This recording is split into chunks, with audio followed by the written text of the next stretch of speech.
Two management study અને આજનો આપણો ટોપિક છે inflation concept types and measurement. So what is inflation? Inflation refers to a general increase in the prices of goods and service in an economy over time.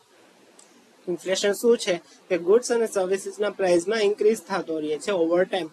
હવે આ એક એક્ઝામ્પલથી સમજીએ. ડુંગળીના ભાવ આજે 30 રૂપિયા કિલો હોય, 6 મહિના પછી 40 રૂપિયા કિલો થઈ જાય અને 1-2 વર્ષ પછી 80 રૂપિયા કિલો થઈ જાય, બરોબર? તો that is called inflation. It's like a gradual shrinking of your purchasing power. તમારી પર્ચેસિંગ પાવર જે છે એમાં શ્રિંકિંગ થતું જાય, એટલે કે ઘટતી જાય છે. હવે જો ઇન્ડિયામાં એક આ પ્રોબ્લેમ છે કે મોંઘવારી જે પ્રમાણે વધે છે એ પ્રમાણે સેલેરીઝ વધતી નથી. That is why purchasing power જે છે એ ઘટતી જાય છે, બરોબર? એટલે આ જે છે એ સિમ્પલ તમારે યાદ રાખવાનું છે. ઇન્ફ્લેશન એટલે શું? તો કે inflation refers a general increase in the prices of goods and service in an economy over time. કે જેમ જેમ ટાઈમ થતો જાય એમ વસ્તુની પ્રાઇસમાં વધારો થતો જાય છે અથવા તો ઘટાડો થતો જાય છે.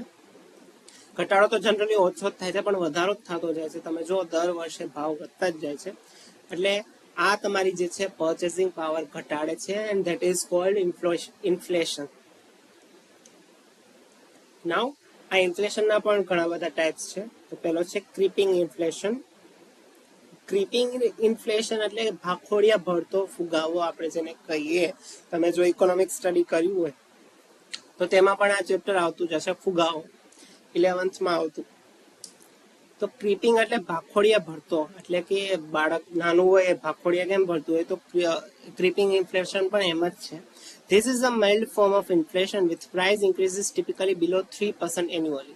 એટલે કે આમાં શું થાય, કોઈ પણ પ્રોડક્ટના પ્રાઇસ જે છે એ 3% થી નીચે વધે. સપોઝ 1% વધે, 2% વધે અથવા તો 3% વધે, બરોબર? Moderate inflation, this falls the range of 3 to 6% annually.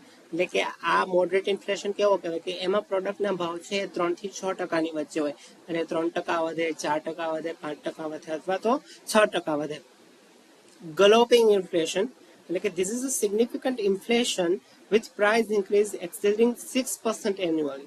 એટલે કે આ ઇન્ફ્લેશનમાં શું થાય કે તમારી જે પ્રોડક્ટ છે એના પ્રાઇસીસ 6% વધતા જાય. કોઈ પણ પ્રોડક્ટ સપોઝ 100 રૂપિયાની પ્રોડક્ટ છે, બરોબર?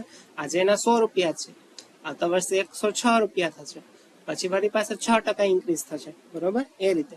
અને hyper inflation, this is the most extreme form of inflation with price rising exponentially over a short period, often in triple digits. અહીં કૌંસમાં પણ લખેલું છે. તો શોર્ટ પીરિયડમાં કોઈ પણ વસ્તુના ભાવ એકદમ વધી જાય, that is cold hyper inflation.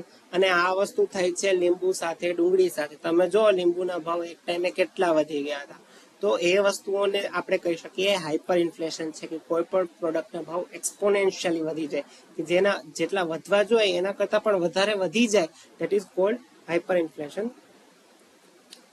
Now how to measure inflation? So inflation is typically measured using a price index, most commonly the consumer price index. આ જે કન્ઝ્યુમર પ્રાઇસ ઇન્ડેક્સ છે તેનો યુઝ થાય છે ઇન્ફ્લેશનને મેજર કરવા માટે.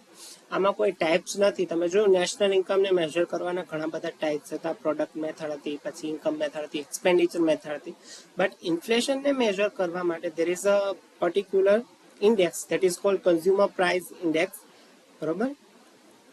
તો આ તમારે યાદ રાખવાનું છે કે ઇન્ફ્લેશનને કઈ રીતે મેજર કરવામાં આવે છે consumer price index through. So આ હતા types: creeping inflation, moderate inflation, galloping inflation અને હાઇપર ઇન્ફ્લેશન. અને આ તો છે મિનિંગ આપણા ઇન્ફ્લેશનનો, કે general increase in the prices of goods and service in economy over time, બરાબર? તો આ હતું આપણા ઇન્ફ્લેશનનો ટોપિક. આ ઇમ્પોર્ટન્ટ ટોપિક છે ઇકોનોમિક્સની ટર્મમાં. ઇકોનોમિક્સમાં તો આ હોય જ છે, પણ નેટ જીસેટમાં પણ આ પૂછાઈ શકે છે. તો તમે એનું ધ્યાન રાખો.